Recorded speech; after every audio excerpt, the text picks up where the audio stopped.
Hey guys, welcome back. This is Michael from the IELTS Grind, and today we are going to be looking at more difficult, high-level Part 3 speaking content. I'm going to be answering some high-level questions, and if it's pretty difficult, don't worry. That's because they're changed because it's high-level, like you guys asked for.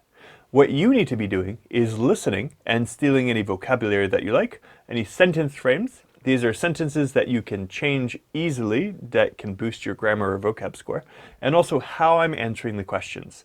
Please note that I will always directly answer the question, followed by some supporting details. With that said, let's jump into it. So let's now talk about future media. Okay. Will older forms of media eventually die out? You know, I don't think so. I really don't think that it will eventually die out because, I mean, look at books, look at newspapers, like every time a new media appears, it seems that it is said that it will be replaced. Like public opinion is it will be replaced. And yet usually it finds some niche to continue to thrive. Radio is another great example of this.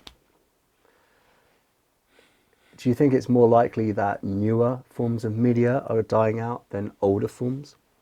I don't think newer forms of media are dying out. I think they're being transformed. So I think some people would argue that the DVD is dead or that the cassette tape is dead.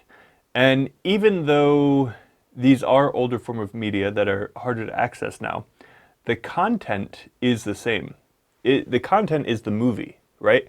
And the movie isn't changing, it's just being moved to how it's being used. It's going from, tape to digital format. And once it's become digital format, there's many different formats of digital format of which it's being used in.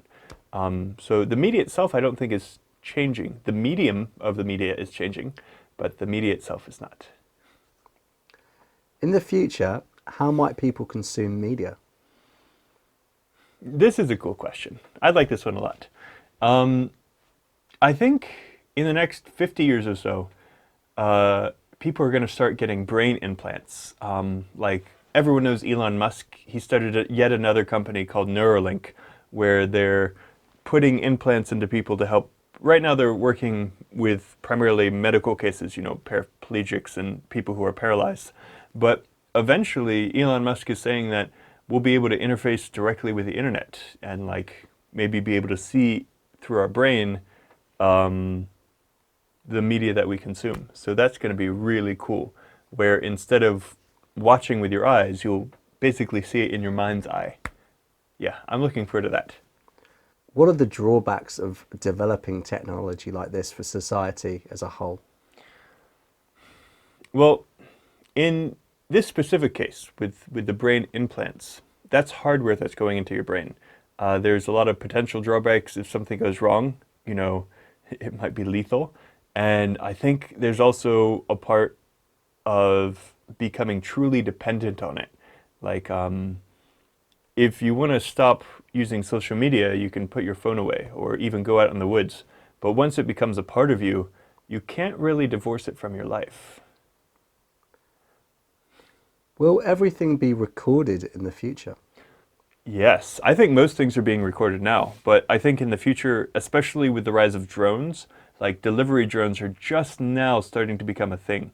And I think that as soon as drones become widespread, yeah, everything is going to be recorded. And then of course, we've seen the cost of storage, of digital storage, just dropping year after year after year. I think eventually we're going to reach a point where storage is so cheap and drones are so ubiquitous that after a certain point of history, you'll be able to go back and see what it looks like at that time.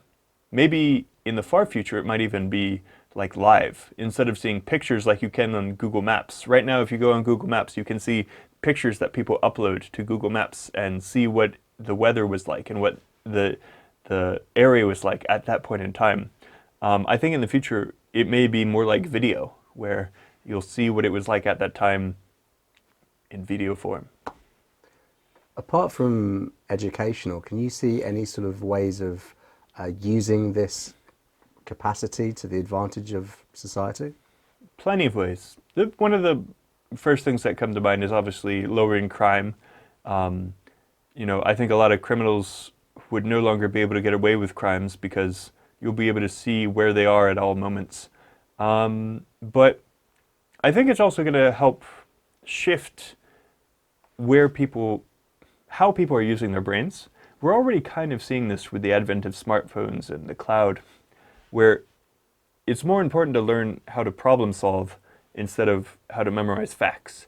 And I think as we get to a point where everything is recorded, we aren't going to need to focus at all on remembering things because it'll always be at the tip of your fingers, or with a brain implant at the tip of your brain implant.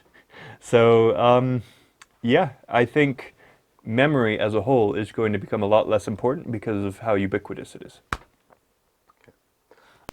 So guys, like I said, that was quite difficult, but remember, you don't need to sound exactly like me. What you need to do is find stuff that you like and you can steal and copy. Remember, don't ever try to memorize an entire answer. It doesn't work. You need to find sentences and vocabulary and collocations that you like. So, if you found this useful, please leave a like. If you could, leave 2. I would love it if you did, but you can't. So instead, you can subscribe if you want. You can also leave a comment and tell us what you like. Maybe drop some questions you would like us to answer, or even better, leave some of your own answers and we will let you know how you did. All right, guys, until next time, I've been Michael from the IELTS Grind.